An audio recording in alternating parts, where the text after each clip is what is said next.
All right, let's get into it.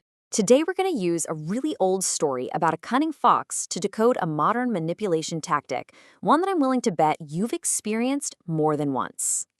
You know that feeling, don't you? The moment you hear an excuse that is just so tragic, so perfectly timed that your gut just starts screaming. You just know something is not quite right here. I mean, it's a classic pattern. Someone gets caught, totally red-handed, backed into a corner, and then poof, like magic, this heart-wrenching sob story just appears out of thin air. It's an excuse that's perfectly designed to make you feel guilty for calling them out. Now, this isn't just a clumsy apology or some bad luck. There's a name for this whole performance. It's called opportunistic virtue. It's when someone starts talking all about morals and doing the right thing, but only when they've got no other moves left. And to really get our heads around it, we're going to look at a timeless piece of wisdom. Yep, we're diving into one of Aesop's fables. It's a simple story that, believe it or not, perfectly dissects this exact kind of manipulation. And it kicks off exactly where these situations usually do, with a predator getting caught. So just picture this. It's a beautiful morning, and a fox whose cleverness has finally run out finds himself completely stuck in a trap right by the henhouse. Look, he was probably hungry, but that's no excuse for trying to steal, right? His own aggression led him right into this trap. And here comes our hero for the day, a cock who's an early riser and he sees the whole situation. Now, what's really important here is the cock's position. He's totally safe. The very trap that's holding the fox makes it possible for the cock to be a witness without being afraid. And there it is. The performance begins. The fox, seeing his one shot, doesn't say, "I'm sorry." Oh no, he calls his intended victim dear friend and launches right into the perfect sob story, the sick relative. It's tailor-made to get your sympathy and completely reframe what's actually happening. And the manipulation just gets deeper. Now the fox is pretending to be this moral creature who just dislikes causing sorrow, which is, let's be honest, a pretty wild claim for a predator caught outside a henhouse. And notice that last part? He just needs a little quiet time, a little secrecy, to gnaw this string to pieces and get away with it. But the cock? He is not buying a word of it. He sees right through this whole act. He gets it. The fox's sudden politeness isn't a change of heart, it's just a symptom of being trapped. So he does the one thing the fox is terrified of. He makes a whole lot of noise. And this is the key lesson. The cock's alarm brings the consequence. Who, in this case, is the farmer. The problem gets solved, not because of the predator's fake apologies, but because the witness refused to stay quiet. So let's break this down because this fable gives us an incredibly powerful way to look at these situations.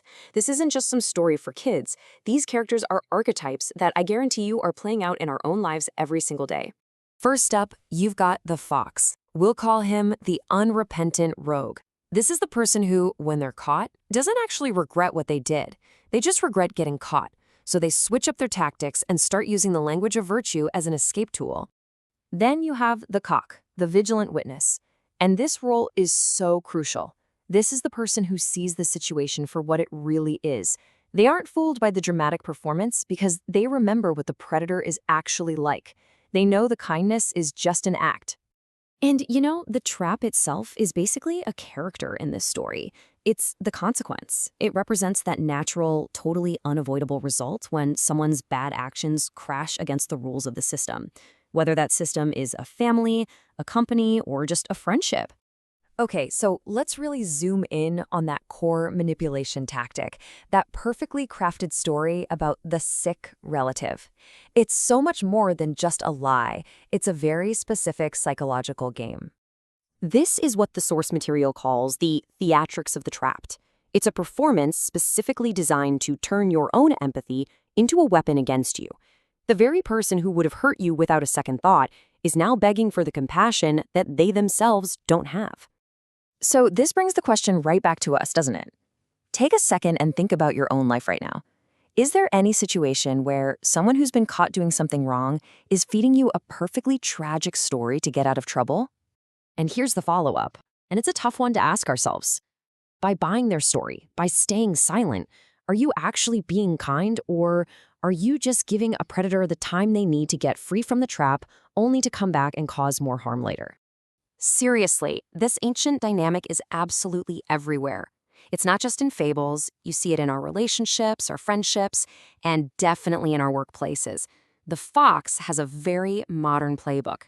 You see this playbook show up all over the place. In your personal life, it's that partner who suddenly has a massive, tragic crisis the exact moment they're caught in a lie. At work, it's that colleague who messed up and now they're begging you not to cause trouble.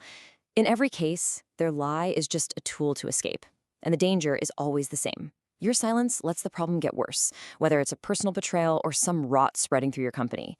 Just seeing the pattern is the first huge step to protecting yourself and everyone else. So what are we supposed to do about it? Well, the good news is the fable doesn't just point out the problem, it also shows us the solution. It's all about shifting from being just a passive witness to being an active protector of your world. So here's the game plan. Step 1, see the truth for what it is. Be a clear-eyed witness who isn't fooled by the drama. Step 2, protect your henyard. Your silence helps the predator, so you've got to refuse to hide what they did. Step 3, trust the trap. Consequences are there for a reason, so let them work. And finally, step 4, sound the alarm. When you see darkness, no matter how politely it's speaking, you've got to make some noise. And this is just so important to hold on to. A person's patterns of behavior, that's data. Their actions over time, that tells you who they really are. Their words, when they're trapped, that only tells you what they want. Always, always remember the clause, especially when the voice suddenly becomes soft. And this is the final thought I really want to leave you with. Being trapped doesn't change a predator's nature. It just puts their hunt on pause. Showing mercy in the wrong moment today can lead to very real danger tomorrow. So the real question is, are you going to be the silent witness, or are you going to be the one who sounds the alarm?